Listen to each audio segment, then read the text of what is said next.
Please join me in welcoming Gina DeLapa.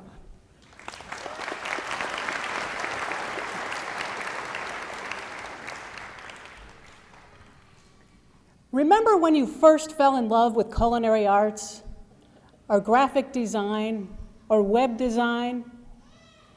No matter which art form you call your own, enjoy it, invest in it, but make your finest work of art your own life.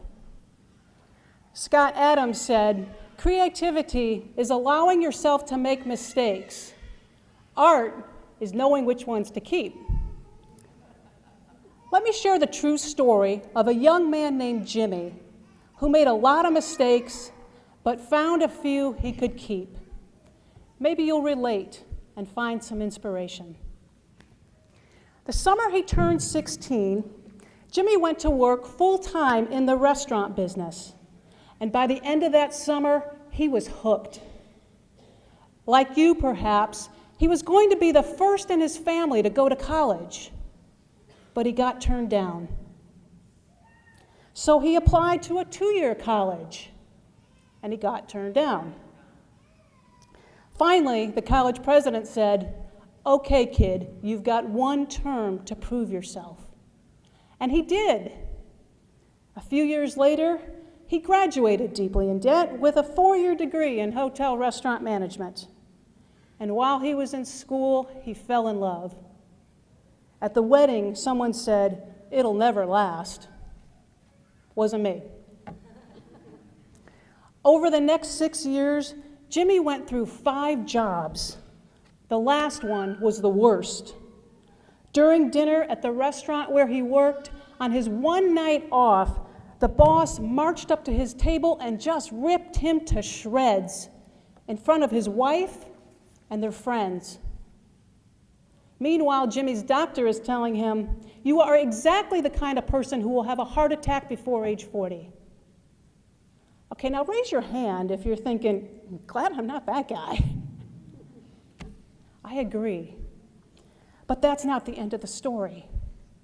Because the young man who couldn't keep a job, he was meant to create jobs. And in following his dream to get into the pizza business, he created hundreds of jobs in a small town that needed them.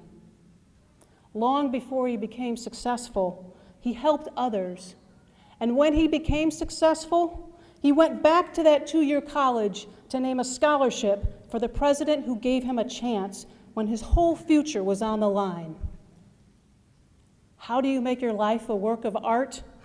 You take those things that seem like your worst setbacks and you turn them into rocket fuel. You let them propel you upward and onward.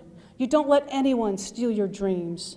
You find creative, meaningful ways to give back or to pay it forward. Think of somebody who took a chance on you, a faculty member, a family member, and you wanted with all your heart to make them proud. The fact that you're here today means you did. Before you leave this room, think about how you are going to thank that person. What about our man Jimmy, who was headed for a heart attack before age 40? By the grace of God, he has never had a heart attack, and he just turned 77. On Sunday, I will call this man and say, "Happy Father's Day, Dad. You made it." He made it farther than anyone dreamed he would, and you can go farther than anyone dreamed you would and inspire others in ways you can't yet imagine. My dad doesn't know I'm giving this speech today, and when I called to tell him how I looked into your faces and I saw your dreams, your hopes, your passion, your promise, he'll say the same thing he always does. "Okay, well, here's your mother."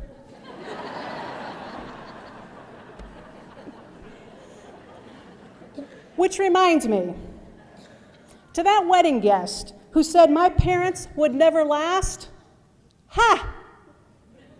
52 years, 12 kids and grandkids, and the best meatball recipe on the planet. Let me know if you'd like a copy.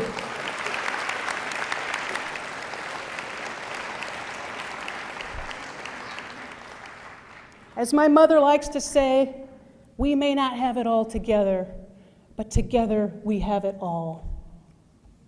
And as my dad would say, together we're stronger than garlic. I'm asking you to be stronger than garlic, to be stronger than anything life throws at you. Let every setback propel you forward. Give back to those who help you and even to those who hurt you. Make some mistakes, know which ones to keep, and make your life a brilliant, priceless work of art.